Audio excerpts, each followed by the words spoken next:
herzlich willkommen zur zweiten Folge von Royales Rauschen, dem Adelspodcast von mir, Saskia Weck, und meiner lieben Adelsexpertin Annika Helm. Hallo Annika, schön, dass du da bist.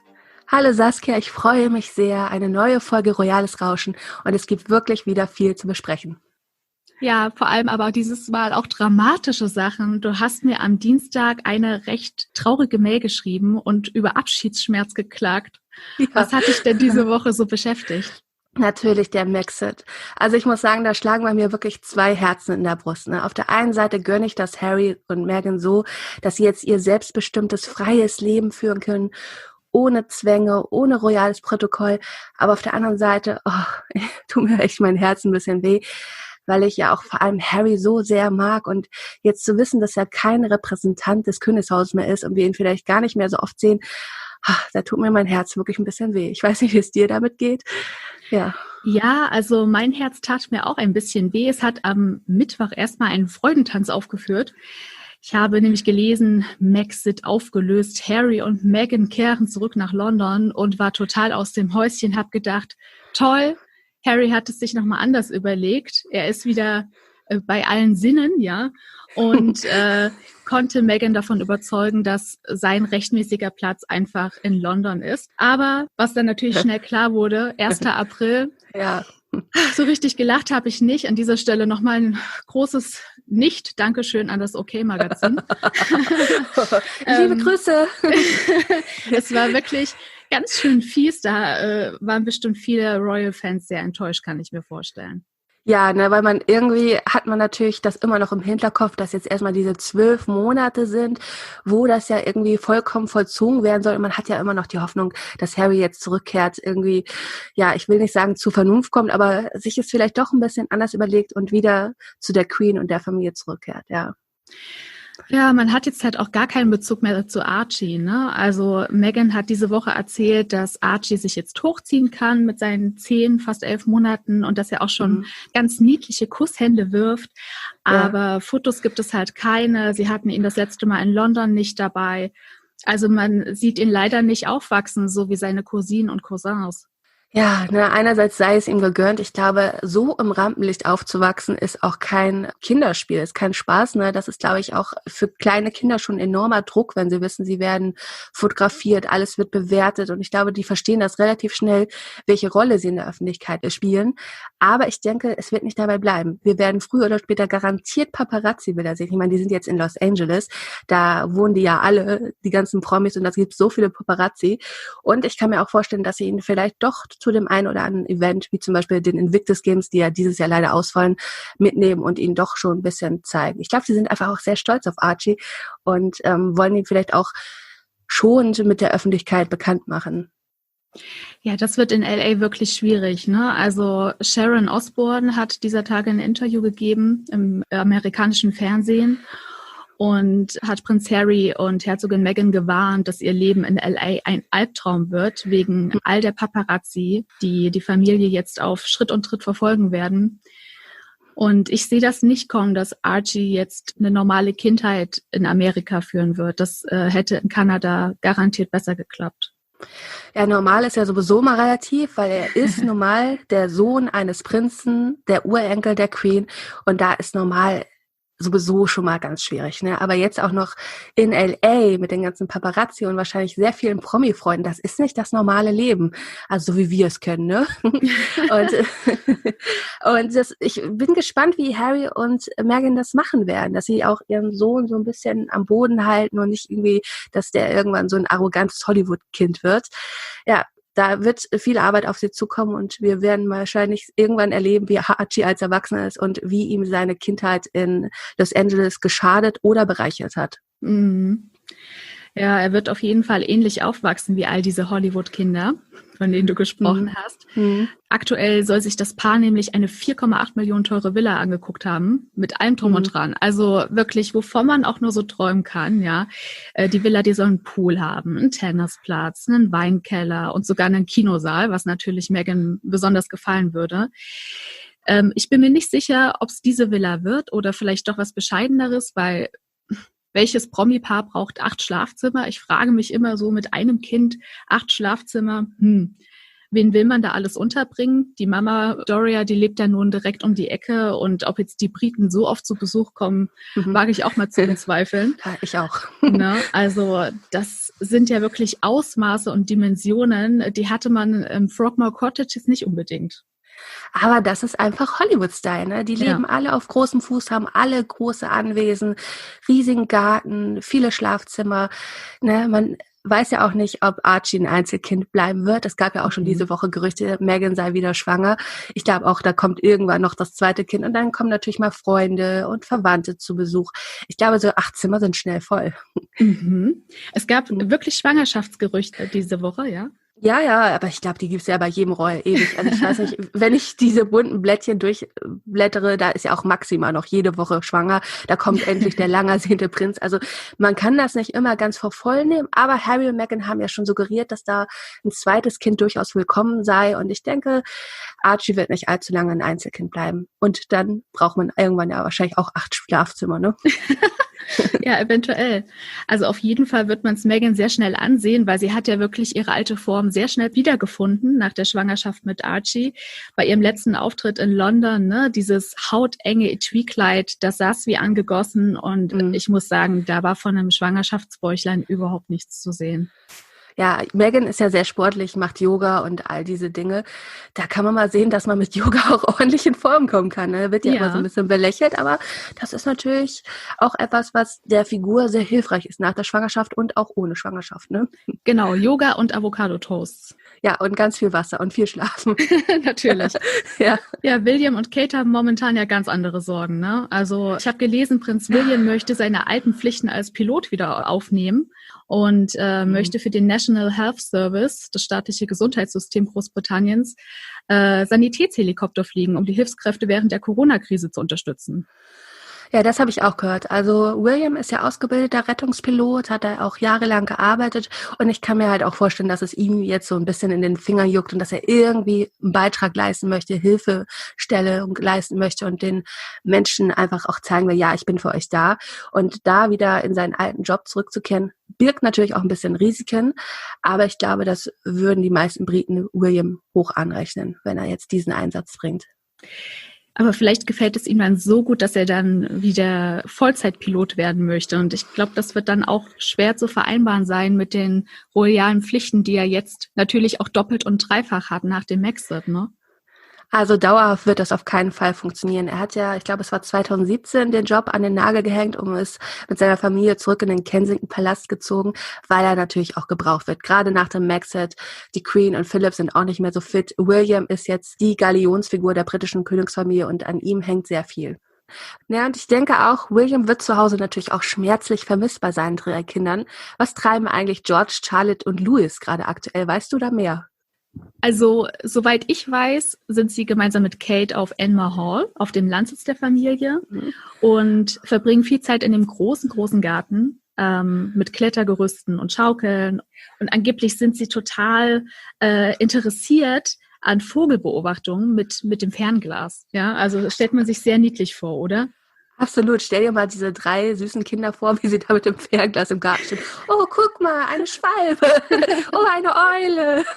Ich glaube, da würde ich gerne Mäuschen spielen. Also das würde ich mir gerne angucken. Vielleicht sehen wir ja noch mal Videos und Fotos. Im Moment sind sie ja sehr freigebig mit den privaten Bildern. Vielleicht kommt da ja auch was, um auch vielleicht andere Kinder zu motivieren, diese freie Zeit zu nutzen. Guck, mach Vogelbeobachtungen. Ich dachte auch schon, wir könnten diese Woche wieder Gerüchte schüren, was eine Ehekrise angeht, weil auf den aktuellen Fotos aus dem Homeoffice sieht man Kate ohne Verlobungsring. Hat sich dann aber auch schnell wieder geklärt, weshalb sie den Ring nicht trägt. Du kannst es dir wahrscheinlich denken. Ja, sie war ja an dem Tag unterwegs und sie hat ja diesen großen Verlobungsring und wenn es irgendwie darum geht, dass sie sich die Hände desinfizieren muss, legt sie den gerne vorher ab, weil das ein bisschen komplizierter ist, diesen riesigen Klunker zu reinigen. Und darum trägt sie ihn nicht und die Bilder wurden, glaube ich, entweder davor oder im Anschluss gemacht. interessant war ja auch, es gab ja für diese Bilder auch sofort Kritik, ne? Weil viele fanden das Bild von Kate ja sehr gestellt. Ne? Also man sieht ja Kate auf diesem Foto, wie sie mit der rechten Hand den Telefonhörer hält und mit der linken Hand den Stift. Und da waren natürlich viele sehr spitzfindig und haben gesagt, wieso hält sie denn den Stift in der linken Hand? Kate ist doch Rechtshänderin. Dieses Foto ist gestellt, sie hat niemals mit irgendjemandem telefoniert. Ja, war natürlich das glaube ich auch. Ja, aber da muss man natürlich so dazu sagen, wenn solche Fotos gemacht werden, ist sie natürlich nicht direkt am Telefon und hat dann jemanden in der Warteschleife und sagt, warte mal, ich muss mal eben ein Foto machen. Dann kommt der Fotograf und sagt, Kate, rück mal ein bisschen so rum, das Licht stimmt nicht. Und dann sagt sie, warte mal am Telefon, warte. Ne? Das wird natürlich ein bisschen gestellt gemacht, um die Situation symbolisch darzustellen. Und man hält dann natürlich nicht jemanden in der Warteschleife und der muss dann geduldig warten, bis dieses Foto im Kasten ist. Ja. Das ist natürlich vorbereitet alles. Ne? Ja, natürlich. Also sie war mir auch ein bisschen zu schick fürs Homeoffice, ne? Wenn man sich überlegt, wie man selber zu Hause arbeitet, was man dann so trägt, ob man überhaupt die Schlafanzughose ablegt im Laufe des Tages, ist immer fraglich, wird individuell entschieden. Also ich möchte dazu gerade nichts sagen. Kein Kommentar von Annika Nee, Helm. lieber kein Kommentar. Nee, ich sage nicht, wie ich hier sitze, natürlich im Abendkleid, mit schicken Haaren, so kennen mich ja auch die Follower, immer schicke Haare. Nee. Ja, genau, ihre tollen Locken, das perfekte Make-up, dieser Stift in der falschen Hand, dieser Hosenanzug. Also es war jetzt nicht die 0815 Arbeitnehmerin im Homeoffice. Nee, aber das ist natürlich klar, das Bild geht jetzt um die Welt, da will man sich natürlich jetzt nicht irgendwie im Jogginganzug präsentieren. Obwohl ich das, glaube ich, auch echt mal toll fände, Kate im Jogginganzug zu sehen, so richtig mit so einer 80er-Jahre-Trainingskluft. Das würde ich feiern, das Bild, das würde ich ausdrucken und an die Wand hängen. Einen neuen Corona-Fall gibt es im Umkreis von Prinz Charles und Herzogin Camilla. Wir haben den nächsten, er ist kein Royal, aber Bekannter der Royals, der mit dem Coronavirus infiziert ist. Und zwar ganz aktuell der Ex-Mann von Camilla, Andrew Parker Bowles, immerhin schon 80 Jahre alt, wurde positiv getestet auf das Virus. Ja, das sind natürlich unschöne Nachrichten. Also Camilla und ihr Ex haben noch ein recht freundschaftliches, nettes Verhältnis. Die sieht man ja auch immer noch mal wieder zusammen und haben natürlich auch 2 gemeinsame Kinder, Enkelkinder. Das verbindet auf Ewigkeiten. Und da möchte man natürlich, dass Camilla, der Mann erst erkrankt, dann der Ex-Mann, dass sie sich von beiden gerne fernhält. Aber ansonsten können wir ja eine ganz positive Bilanz ziehen. Ne? Also Charles ist wieder gesund, Fürst Albert ist wieder gesund, Karl von Habsburg ist wieder gesund.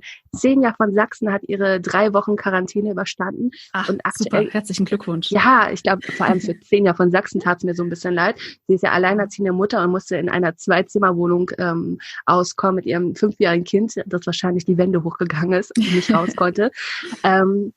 Und von daher können wir eigentlich eine ganz positive Bilanz ziehen. Wir hoffen natürlich jetzt nicht, dass Camilla sich ansteckt. Aber wenn sie sich jetzt bei ihrem Ex anstecken würde, ne, das würde natürlich auch für Gerüchte sorgen. Ja, man könnte es ihr nicht nachweisen, ob sie es dann von Charles hat oder von Andrew Parker Bowles. Ja, aber ich sehe schon ein paar Schreiberlinge, die jetzt in die Tasten hauen und sich lustige, interessante Geschichten überlegen. Also dieser Ehekrisenskandal, den wir letzte Woche aufgedeckt haben, der ebbt nicht ab. Nee, also ich sehe auch Camilla und Charles, also wenn man die beiden mal zusammen beobachtet, die sind eigentlich ein super süßes Paar. Die sind sehr lieb miteinander, teilen auch, glaube ich, diesen gleichen Humor. Und das ist, glaube ich, je älter man wird, auch immer wichtiger in einer Beziehung, dass man miteinander lachen kann. Und ich sehe da keine Scheidung kommen. Also ich glaube, die beiden gehören einfach zusammen, auch wenn jetzt viele Diana-Fans aufschreien und diese beiden immer noch verteufeln für das, was einmal war. Aber gut, wäre es jetzt ein Hollywood-Film und das wäre jetzt das Happy End, würden, glaube ich, alle auch positiv gestimmt sein, den beiden gegenüber. Ach, bestimmt. Man muss ja auch mal dazu sagen, oh je, wir verscherzen es uns heute auf jeden Fall mit den Diana-Fans. Camilla war zuerst da, ja, also Charles war zuerst in Camilla verliebt und da wurde ihm die junge Diana so ein bisschen aufgezwungen. Ja, ich denke, Camilla ist einfach die Liebe seines Lebens und daran wird sich nichts mehr ändern. Ja, auch wenn sie sich nicht angesteckt hat, die lieben sich. Bestimmt, garantiert, ja. Ja, das Beste aus der Situation machen auch Kronprinzessin Mary und Kronprinz Frederik von Dänemark. Die verbringen ganz viel Zeit mit ihren Kindern auf Schloss Amalienburg und haben, wie jetzt viele andere Royals in den letzten Wochen vor ihnen, sich bei allen Helfern bedankt, Ja, und ich fand das total nett. Also man hat ja letzte Woche das Video gehabt, das Kate aufgenommen hat von George, Charlotte und Louis. Diese Woche gab es ein sehr schönes Video aus dem Garten von Schloss Amalienburg, wie die Kinder von Mary und Frederik im Garten spielen, ja, Trampolin springen und so ein bisschen von ihrem Alltag erzählen. Das war herzerwärmend. Ja, dann diese Trampolinszenen, die spielen Fußball und powern sich einfach richtig aus, was, glaube ich, auch für Kinder in dieser Zeit sehr wichtig ist, ne? Dass wer einen Garten hat, schickt die Kinder raus, lasst sie sich austoben, ne? Diese ganze angestaute Energie loswerden.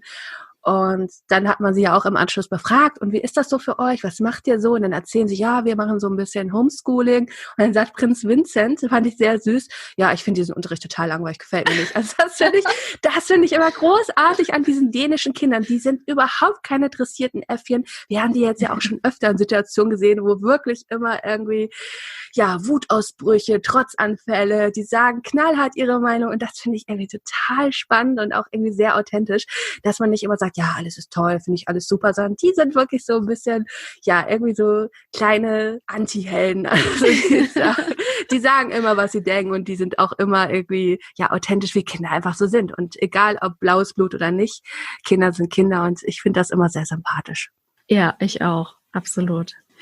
Ja, also die machen es auf jeden Fall richtig. Nicht ganz so richtig macht es zurzeit Prinzessin Victoria, ne? Wir hatten das Thema ja schon letzte Woche, dass sie ja eigentlich den gefährdeten Prinz Daniel zu Hause hat und trotzdem sich so viel draußen noch bewegt und so viele Termine draußen wahrnimmt.